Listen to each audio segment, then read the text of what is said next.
try to straighten it.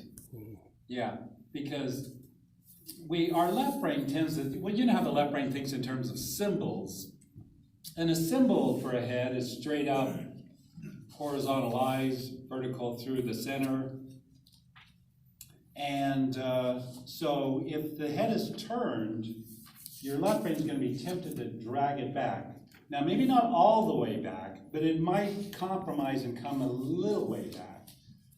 And if the head's tipped, you're going to run into another situation, and that is your left brain's going to want to straighten it back up. Now, maybe it's tipped, and you register the tip in lots of ways. You know, it's almost like your left brain will say, well, I'll give you the angle of the eyes. I'll give you the angle of the nose. Can I have the mouth, please? And it bubbles it. Somewhere your left brain is going to get its digs into this drawing if you're not staying on top of it. So I want to make sure that I'm representing both the tip and the turn. So thinking in these terms, this is where I'm going to begin. Now, when I'm actually drawing, I may not be quite so simple, but I will be in this situation just to show you the layer of thinking that goes in to the drawing. And by the way, this is as much my approach to painting as it is to drawing, so you can consider them both interchangeable. I like to work in vine charcoal because to me it's like dry painting. I can layer and lay down and pick up and nothing's fixed.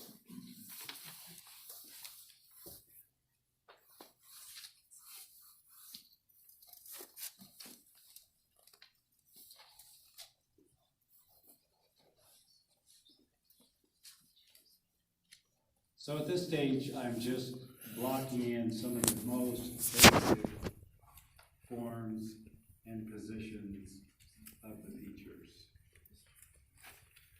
What's the line down along the cheek to indicate? This one here? Yes. This plane change, it's this one here. So I guess I could say that I've skipped over here and done this plane change right here. Okay. You know, at some point I'll march it back because there's not a strong shadow along that edge. But to me, it just helps me orient what's the side versus what's the front.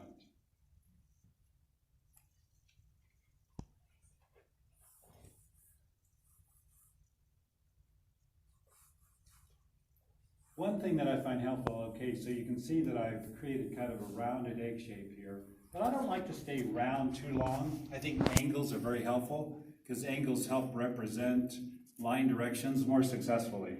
So I'm going to start looking for some straight angles as I envelope, I call it, some of the line directions across the face. And then I find that particularly helpful with the hair. You know, you might think of it as rounded, but if you look behind the round nature of the dome of the head and start finding breaks where it could actually be straight lines, that will help you find more accurate line directions. So with the hair as a mask then? That's what you mean, the lines of the mass of the hair? Yeah, so just blocking out the silhouette and doing it with straight angles. Silhouette. Yeah.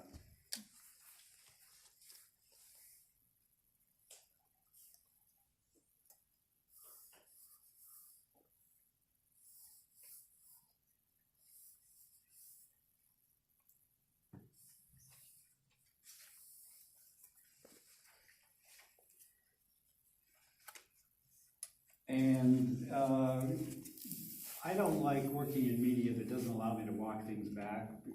I admire people who are able to do that. But I want to be able to make mistakes, and if I need to, I'll just grab my foam brush and I can just blast it all back and no worse for the wear. So I want to make sure I get that tip, because remember, I've got a left brain too. It's going to want to straighten it up.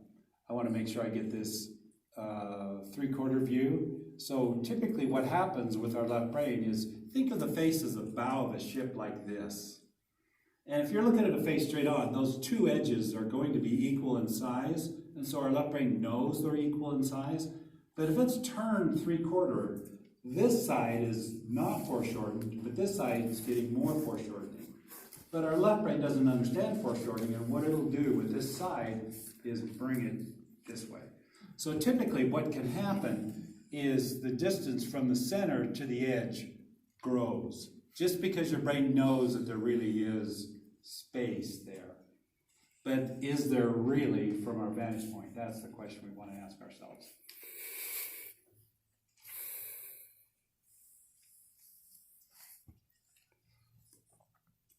So I'm not going to wait to put in tone. I think I'll blast in some value. I'll mask it. Mask in the shadow side of the face. I don't have to be exact with it just yet. I'm just really locking down some of the major shadow shapes. So in other words, if I were only to shade this, what would it look like? And then I can move in and shading that, what would that look like? And then I move into shading that, and what would that look like? That way, I'm layering down some planes and assuring that there's going to be form and planes baked into my drawing, so that I don't run into that same problem that a student who's doing the Gordon didn't get the instructions would have. All the details there, but it's lying flat. It'd be like a mask that's just lying flat on the ground. Everything's there, but the underlying form, which is really the most critical part of it.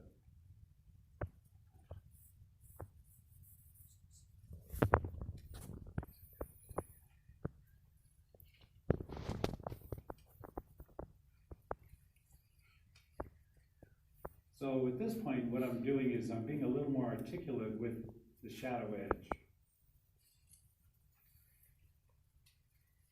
What has been referred to as the terminator.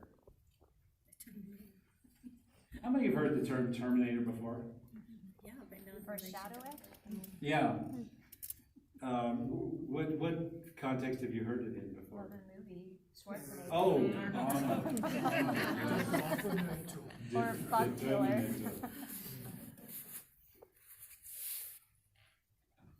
It's actually a NASA term, you know, because if you think of the moon in the sky, and if you've got a crescent moon, and this is the light side, and this is the shadow side, that edge is referred to as the terminator.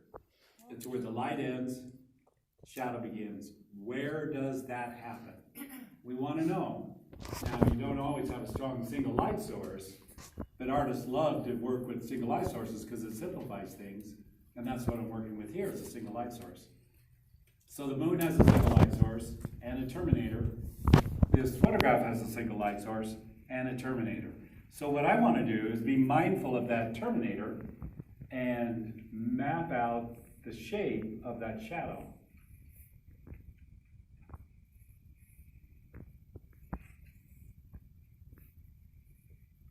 I want to give it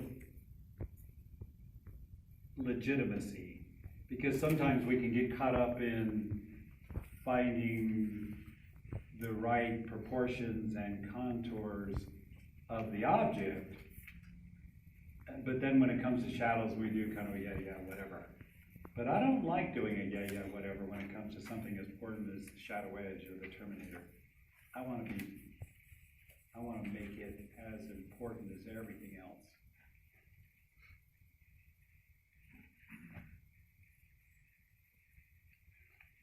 You will let me know when it's break time, right? Yeah. Okay, yeah, just say the word when it's time. It's about 9:30. It's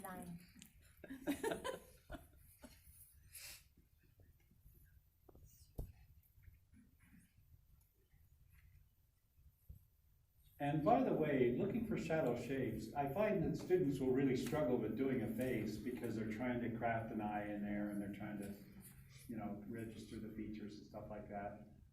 And I say, you know what, your left brain is gonna get involved and it's gonna do its version of an eye, which probably looks like a CVS logo. But if you sidestep those things and instead go for shapes, you're all about shape, shape, shape, then you're gonna have a more accurate drawing. And what the shadows do is it hand delivers shapes to you. So I'd rather not be doing an eye right now because my left brain is gonna interfere with that process. I'd rather do a shape. And the shadow is hand delivering a shape for me. So I can go back in and create the eye later. But right now, the shape is going to give me a lot of what I need to get this thing blocked in.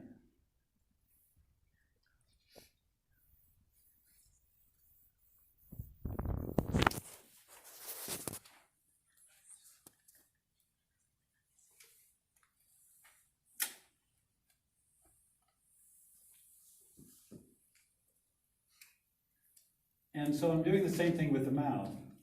I don't want to craft out a mouth because I know that my left brain has ideas about mouths that aren't entirely accurate. But it doesn't have ideas about shapes. If I just go abstract with a shape, I'll find that terminator going down, here, here, here, cuts across here, drops down here. And you can see that there's a lot of information inside that area. That's gourd bumps. Leave it alone for now. It'll look great later when I've established the major masses and the major planes. When I go in with that kind of information later, it'll float in. But if I do it now, I'll just be chasing detail around and it won't have form behind it.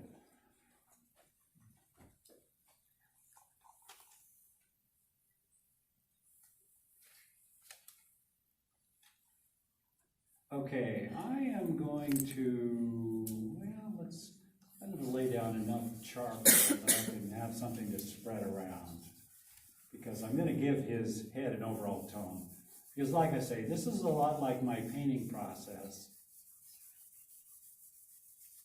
And you don't leave a lot of white paper when you're painting, so I'm not going to leave white paper here. I could in a drawing.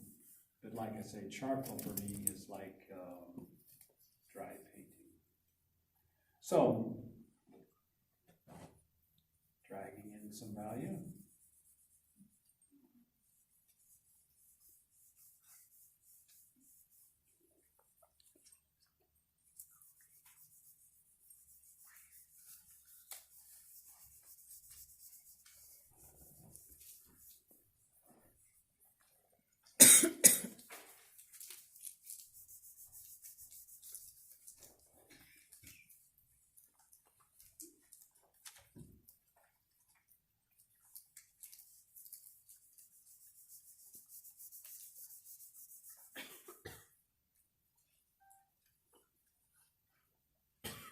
Okay, so I've got a light side and a shadow side. You've got to keep those separate because the tendency is when you do go in and add information inside the shadows, you start to see light things and you make them too light. Like for example, here's an excellent example right here. So if you close in and you look at the white of the eye in shadow, because that eye is both in light and in shadow. But if I let my left brain go, oh, white of the eye, it's going to assign a value inside the shadow that should not be inside the shadow. It should have stayed, it's hopped the fence, so to speak. I like to call it, the light side is the Hatfields, the shadow side is the McCoys. Let's build a fence between those two clans and not let them get intertwined. But if you throw in a light inside the shadow that's as light as the light side, the Hatfields have jumped fence and started to intermingle with the McCoys. So you've got to keep those separate. What's on the shadow side, what's on the light side, those values have to stay separate.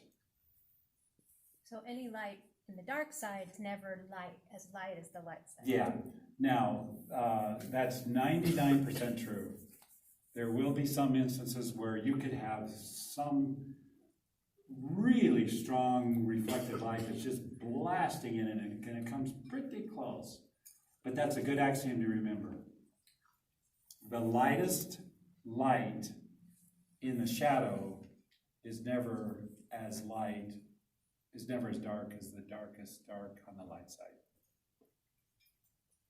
So, separate the Hatfields from the McCoys, because when I start going in later for detail and information in the shadows, I want them to stay in the context of the shadows.